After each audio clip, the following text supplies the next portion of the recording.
Esse é o ancestral do seu pet se você tem um cachorro. Epicyon haideni foi um canídeo que existiu há mais de 15 milhões de anos atrás. O bicho pesava de 60 a 120 quilos e podia chegar até 2,5 metros de comprimento e 1,10 metro de altura. Como foi que eles passaram disso para isso? Foi uma longa jornada e eu falo um pouco dessa jornada aqui nesse vídeo. Além disso, se você ama animais, fica até o final do vídeo. Tenho algo para compartilhar contigo que vai te fazer repensar a sua visão sobre pets. Mas primeiro um pouco de história. Nos tempos pré-históricos, antes de ser considerado o melhor amigo do homem, os cachorros, ou melhor, os seus ancestrais, o Canis lupus ou lobo cinzento, era tido como uma grande ameaça aos seres humanos, pois além de rivalizarem por comida e território, também éramos ótimas presas para essa espécie, que representava um grande perigo para a sobrevivência da humanidade. Mas os humanos perceberam que era muito mais jogo vê-los como parceiros, pois eles tinham uma grande habilidade de se comunicar e de trabalhar em equipe. Além de farejar comida, ainda poderiam ajudar a encurralar uma presa muito maior que eles. Então os humanos começaram a alimentar aqueles lobos que eram mais amigáveis, que se aproximavam de grupos humanos sem problemas, e eles eram recompensados, com comida e segurança. Isso levou a uma seleção natural, onde os lobos que se aproximavam dos humanos prosperavam mais, e começaram a evoluir para o que a gente conhece hoje como cachorro. Com o passar dos séculos, os humanos começaram a escolher cães com características desejáveis para cruzamento, incentivando ou forçando a reprodução desses cães, e assim perpetuando essas características nas próximas gerações. Isso levou à criação de várias raças, cada um com suas próprias habilidades e características específicas. Esse processo pode ser chamado de seleção artificial, já que não foi algo natural, algo que partiu dos seres humanos. Alguns exemplos dessas raças: os cães pastores, por exemplo os Border Collies, selecionados por sua inteligência e habilidade em pastorear rebanhos. Cães de caça, como o Beagle, selecionados por seu olfato aguçado e resistência. E cães de companhia, como o Pug, o Shih Tzu e outras raças miniatura, selecionados por seu tamanho compacto e natureza amigável. E aqui você se depara com a parte onde os seres humanos começam a tratar os animais de uma forma um pouco, digamos, duvidosa. Os animais passaram a ser ferramentas que poderiam ser desenvolvidas e comercializadas, sem considerar as consequências que isso traria para a saúde desse animal. Só para você ter uma noção, esse é o tamanho de um lobo comparado a um ser humano. E esse aqui é um chihuahua. A diferença é gigantesca, e para chegar nesse tamanho diminuto foram cruzadas várias gerações de cachorros para que aquela característica que eles queriam manifestar no filhote acontecesse. Várias gerações de cachorros foram cruzadas com o intuito de manifestarem uma dada qualidade ou característica, nesse caso, o tamanho. Esses animais super pequenos serviam muito bem aos propósitos das famílias humanas, porque além de pequenos, eles não representavam grandes ameaças. E nessas famílias geralmente haviam crianças, pessoas idosas e outros seres humanos que poderiam ser agredidos por esses animais. Porém, por conta dessa seleção artificial, muitos problemas de saúde foram perpetuados nessas espécies. Como exemplo, a gente tem a raça Shih Tzu, que é uma das raças mais antigas e também a segunda raça mais escolhida pelos brasileiros, ficando atrás apenas do Spitz alemão anão, mais conhecido como Lulu da Pomerânia. O Shih Tzu já vem de fábrica com vários problemas de saúde, e aqui alguns deles: doenças ortopédicas, otite, cálculos urinários, problemas dentários, alergias diversas, doenças hormonais como o hipotireoidismo, doenças oftalmológicas como a catarata e a úlcera de córnea e outras.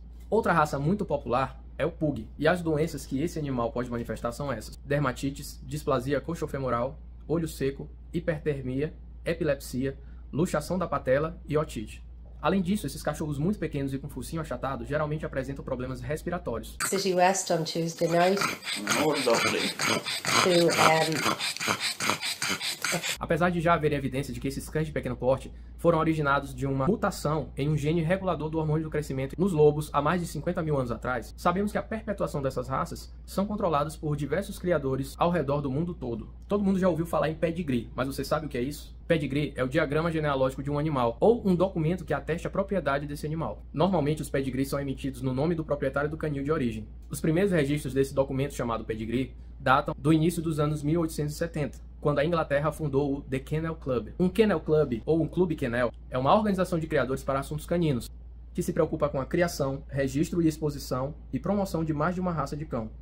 Os Kennel Clubs tornaram-se populares em meados do século XIX e foram fundados sobre os princípios da eugenia. Para quem não sabe o que é eugenia, foi um movimento que defendeu conhecimentos e práticas que visavam a melhoria das características de uma determinada população. Cruzava-se os animais que tinham as características que queriam que o filhote manifestasse também. Podem ser características físicas, fisiológicas, comportamentais, enfim. Sabe quem era um grande defensor da eugenia nos humanos? Papo para outro vídeo. No caso dos animais, a eugenia é utilizada apenas como conceito para manter algumas características e qualidades que são desejadas que sejam perpetuadas. O bem-estar e a saúde do cão não são os objetivos aqui. Muitos Kennel Clubs também são chamados de clubes de todas as raças, só que o todas se refere apenas às raças em que eles decidiram reconhecer. E raça significa cão puro sangue, não incluindo os híbridos e mestiços, ou sem raça definida. Um clube que trata apenas de uma raça específica é determinado de Breed Club, ou clube especializado. A Federação Cinológica Internacional é a responsável por determinar os padrões estéticos que o animal deve apresentar para ser considerado puro sangue. tamanho da cabeça, cauda, patas, distância entre os olhos, entre ossos específicos e até a postura. E esses mesmos padrões são utilizados nas competições para premiarem o cão que mais se adequa a eles. Aqui no Brasil, nós possuímos diversos kennel clubs espalhados pelo território nacional, além de instituições como a CBKC, Confederação Brasileira de Sinofilia, que é o órgão responsável por organizar e regulamentar a criação de cães no Brasil. Sinofilia quer dizer amor aos cães. Está relacionado ao estudo e criação de cães com o objetivo do aperfeiçoamento de raças puras ou estirpes de cães, por hobby ou profissão. Aquele que é adepto da sinofilia é tratado como sinófilo. Pois é, a criação de animais para fins comerciais é considerada uma profissão. Em 2019, o canil Céu Azul, de Piedade, São Paulo, foi fechado pela Polícia Militar Ambiental após suspeita de maus-tratos a animais. O mesmo vendia cães para uma grande rede de pet shops do país.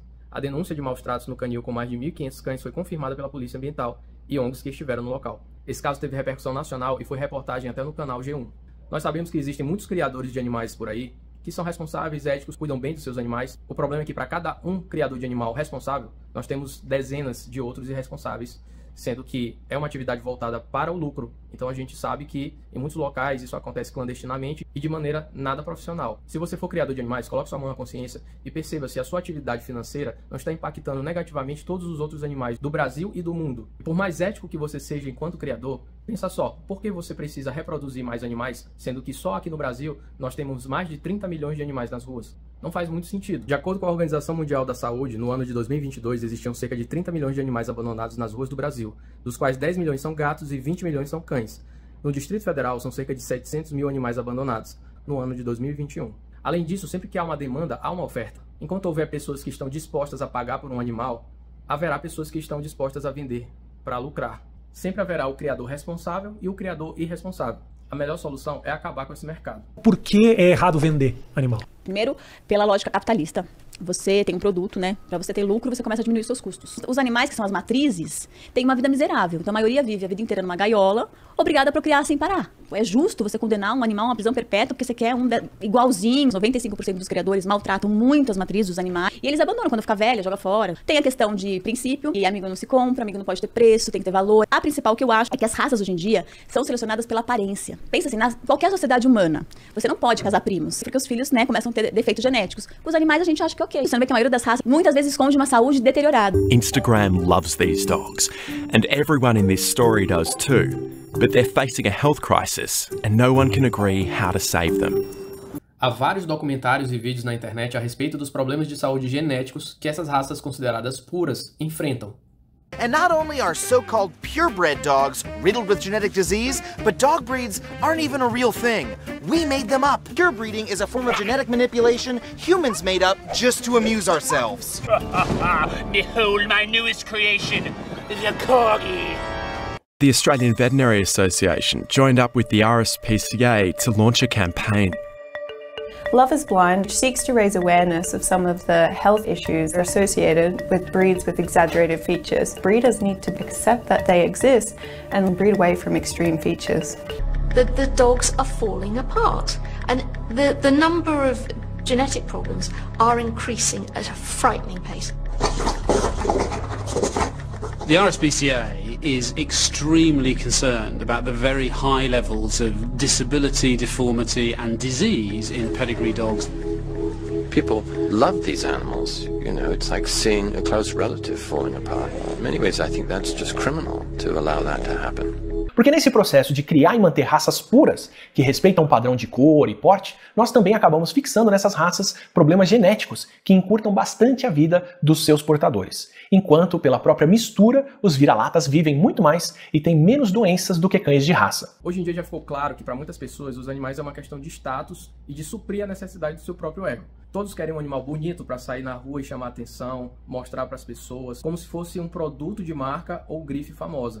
E elas estão dispostas a pagar caro e ter uma despesa fixa mensal para manter aquele animal, não importa o quão caro ou difícil seja. Eu moro numa cidade do Nordeste e você deve deduzir que por aqui deve ser muito quente, e acertou. Só que não é raro ver por aqui pessoas que têm huskies siberianos como pets. Animais que aguentam temperaturas negativas e que correm na neve estão aqui nessa cidade, onde eu, que tenho muito menos pelos que um cachorro, sinto calor. Imagina esse tipo de animal. The number one rule when owning a Siberian Husky in hotter climates is you always have to have air conditioning. Don't ever skimp out on air conditioning. In fact, if you don't have air conditioning, don't get a Husky. Mas sempre haverá justificativas para essas pessoas. Elas fazem investimentos, elas compram ar-condicionados, elas dizem que fazem tudo o que podem pelo animal. Só que eu me pergunto, que necessidade é essa de ter um husky siberiano aqui na cidade?